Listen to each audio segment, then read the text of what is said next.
You can't crash people into this poverty-stricken, deprived masses if people have independent income and businesses and stuff like that.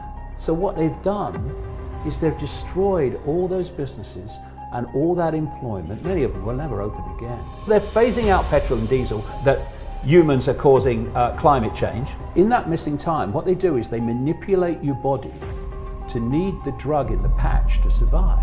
This patch has to be replaced every 72 hours.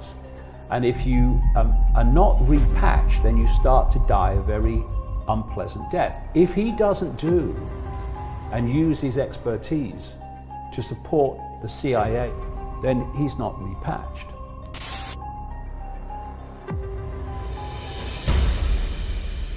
You can't crash people into this poverty-stricken, deprived masses if people have independent income and businesses and stuff like that. Because they've got the money not to fall there.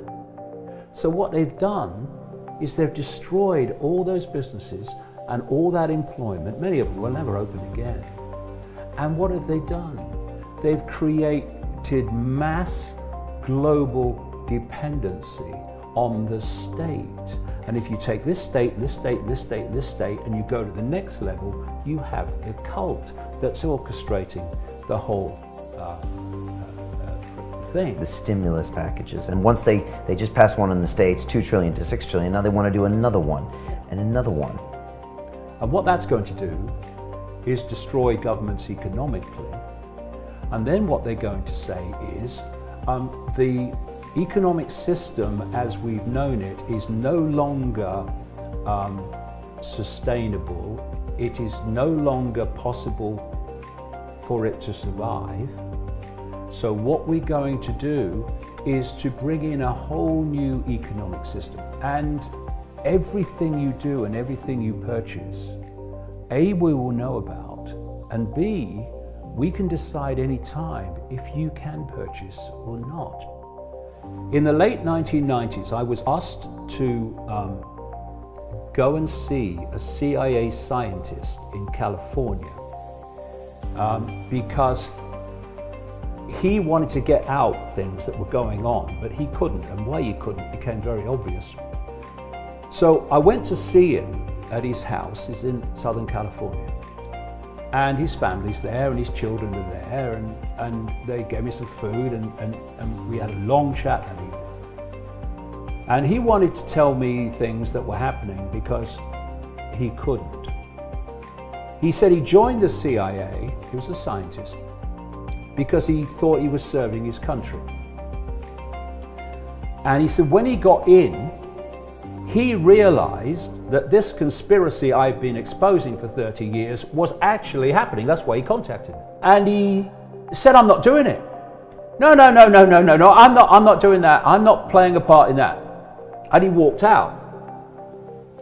He said, next thing he knew, he left home after he walked out. And he said, I got missing time. He said, I don't know what happened after that. The next thing I know after leaving home is I woke up on this medical type bench in this room. He was on his own. And he's lying there and he gets his faculties back and he realizes something stuck to his chest. So he opens his shirt, and he was opening his shirt and showing me as he was telling me this story. I seriously wasn't expecting it, I can tell you. And what happens,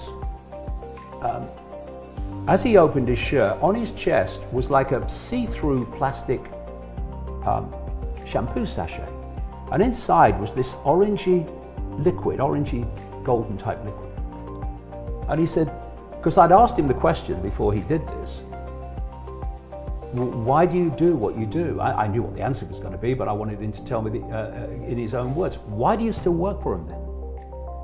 He said, because of this. In the CIA, they call these patches. Someone's been patched.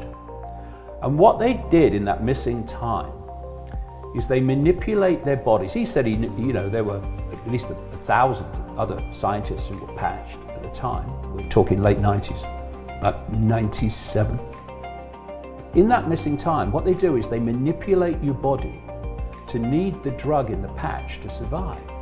He said this patch has to be replaced every 72 hours. And if you are not repatched, then you start to die a very unpleasant death. And he said, I called their bluff on one occasion to see if they were just scamming me, and they weren't messing. That's what happened. So if he doesn't do and use his expertise to support the CIA in this whole global cult scam and conspiracy, then he's not repatched.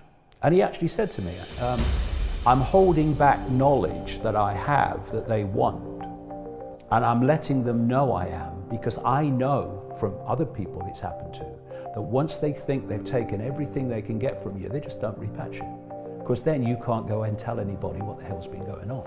So he took a lot of guts to talk to me. Anyway, this is what he also told me. Now remember, this is 1997-ish. No one's talking about nanotechnology, really. Later, it was, now it's in everything, it's in food. But they weren't talking about it then in the, general arena. He said, what they're doing is they are injecting people with tiny, tiny microchips that you can't see in vaccination programs. He told me what these chips were for. And this is like late 90s. So they want, and this is the name they give, a quantum tattoo on everyone who's vaccinated, so they can digitally tell if you've been vaccinated or not. Why, the British government's just done it, why are they phasing out petrol cars and diesel cars? Because where they're going is autonomous vehicles, where the computer will decide where you can go. Petrol car, you get in it, you drive where you want to go. When you're in an autonomous car, you will go only to the limits that the computer will take the car. And those computers will be encoded so that you go nowhere the government doesn't want you to go. And now, these autonomous cars, and these smart motorways that they're building in Britain, the reason they're building these smart motorways is for autonomous vehicles. They're phasing out petrol and diesel on this ludicrous idea that humans are causing climate change, which is another 1% hoax run by computer models out of the same people that are running the computer models of the so-called virus. The autonomous vehicles are run by electricity. So the electric cars, it's to save the environment, are merely the stepping stone to electrical autonomous vehicles.